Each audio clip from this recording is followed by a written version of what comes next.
Welcome to Super Fast Tortoise. And in today's episode, we're doing something a little different. Today's episode is going to be in the form of a podcast.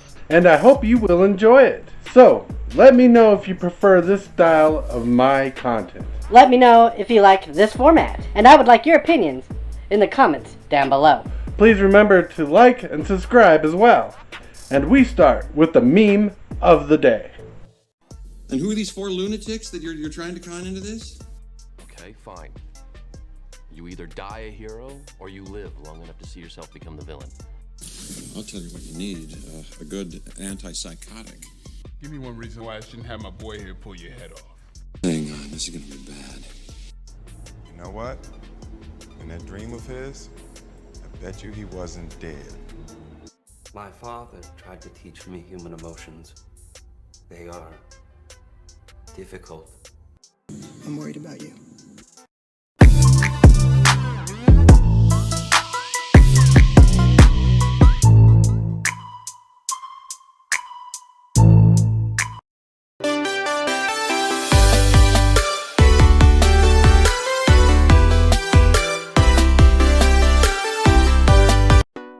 Well, hello! Welcome to the second episode of Super Fast Tortoise. Seeding Your Cube is the title of this episode. Let me ask you this question. When designing your cube and selecting cards for different parts of the cube, what do you consider to be fluff? You know, the padding in your deck. As you build your limited style decks, what would you consider the extra stuff? Well, whatever your answer may be, may I implore you to not underestimate the power of seeding your cube. This method is very effective, almost universal, and helps with pushing your players' draft picks. And today's episode is focused on the scope. If you don't know what the scope is, it's a term I made up that fits really well in using the BREAD acronym for Commander, but it fits in every style of Magic. The scope includes targeted removal, card draw, ramp, and mana fixing. There's more to the scope, but these are the three things we are focusing on for this episode, and the importance thereof in. See, fluff in a real pack draft from the game store focuses on building tempo and using crap cards that are filler to fill out and round out your jank pulls in those packs.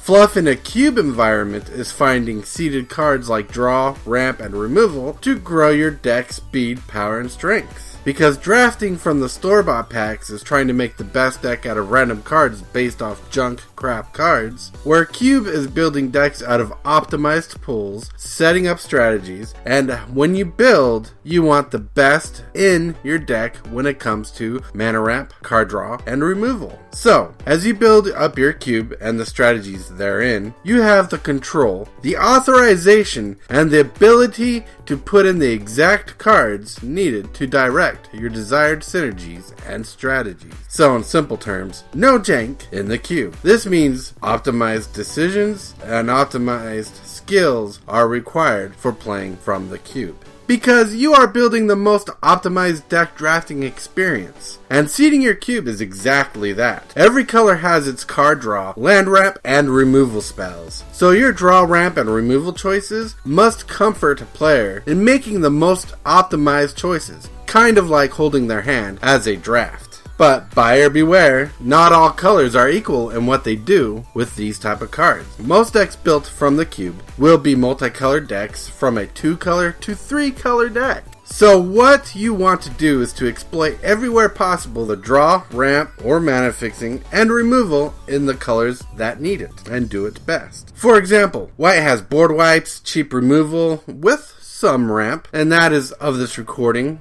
Maybe later there'll be better ramp. Blue has cheap draw spells, bounce spells, counter spells, and a few board wipes. Black is all about removal, that painful drawing, and board wipes. Green has ramp, a lot of ramp, probably an excessive amount of ramp, and some card draw. And there's a little bit of removal in green too, but usually not enough to shake a stick at. And with this knowledge, you want to push as much as possible without disrupting themes or synergies. And that's because well-established players are attracted to these fluff style of cards. And they're just naturally attracted to good ramp, good draw, and good removal. These kind of effects really pull in a player. And to hone in the importance of what I'm talking about, players will draft according to what they see naturally, and will go with what will make their deck easier to play. Seeding your cube helps make players see the optimized strategies supported by the available mana ramp, draw, removal in the colors they see. Seeding goes deeper when you use mana ramp, card draw, and target removal that fit themes and strategies that your cube includes. And this is for your different color combinations as well. Mana ramp, card draw, and removal push people to stay in colors or choose another color that is best for the deck they're building as a draft. Kind of like signpost cards, but where these type of cards really hone in a player's ability to stay within a realm of deck building. So I ask you, when selecting fluff and filler cards for cube, what are some good options or some variants? Like landfall type decks, what kind of land ramp cards will you use? Ask yourself what type of ramp spells will tell a player, hey, this is good in a landfall deck. And ask yourself the same question for every card that is targeted removal, card draw, or mana ramp for each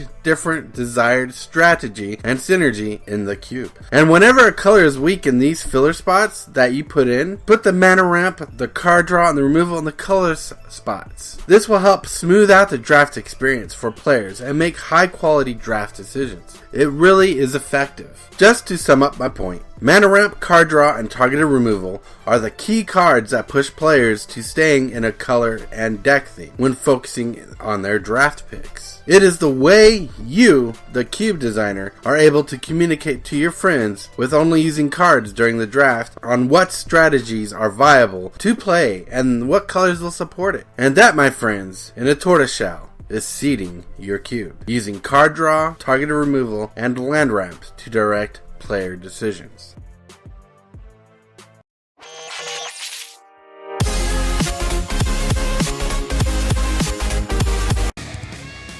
For our non-sponsored advertisement, we have Mountain Dew Major Melon. A Mountain Dew that tastes so melony, so delicious, drinking it should be a felony. When you are at F&M and need a refreshment, don't get bent, keep up with your thirst, and drink a flavor of watermelon that is perseverant. And while talking about your deck synergies, recharge your batteries with this mythic Mountain Dew flavor with every delivery. Tap into your wild side, cast your spells with confidence, because this quenching enchantment of a drink will not sink, and don't blink until you hear the turns bell ring. Before this ad becomes any odder, don't forget to drink plenty of water. My next upcoming Commander deck tech will feature Lord Windgrace for a fun landfall themed deck. It will be packed full of synergy and some explosive spells. This deck is great for beginners and amazing for people who want to build this style of a Commander deck. Prepare for some crazy shenanigans, and I'll see you there. Gentlemen, let's broaden our minds. Absolutely not. No spoilers.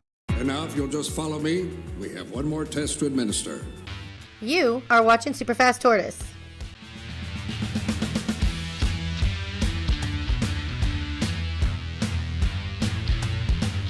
Now on to the top 10 Tortoise cards of the video. Today we are featuring my top 10 cards from Strixhaven for Cube and Commander. Starting with Fracture. This card is an auto-include in Commander and a good choice for newer cubes. Having the ability to choose between an artifact, enchantment, or planeswalker at instant speed for the low cost of 2 mana, you really cannot lose. And on to our next card, we have Thrilling Discovery. For 2 mana at sorcery speed, you gain 2 life, and you may discard 2 cards in order to draw 3 new cards. Talk about good card filtering. The Boris color in Cube needed this card and fits amazing in Spells Matter and Graveyard Shenanigans Mardu. Which brings us to our third card of the list, Mortality Spear. At instant speed and costing 4 mana, you get to destroy a target non-land permanent, which is 100% solid. And to add frosting to the sweetness, if you gained life this turn, this spell only costs a green and a black. You know what doesn't cost a green and a black? Quandrix Command. This amazing card lets you choose 2 options out of 4, with every choice giving you a solid pull for only 3 mana at instant speed, having the ability to bounce a creature or planeswalker, or counter an artifact or enchantment spell, or beefing up a creature or tucking 3 cards in a single graveyard. This card is nuts. It's amazing. Then we have Prismari Command. Also a choose 2 card, this card fits the Izzet and Jeskai themes like a charm. Having the ability to shock at a target, do a 2-card loot, create a treasure token, or get rid of an artifact, this card is flexible in both Commander and Cube.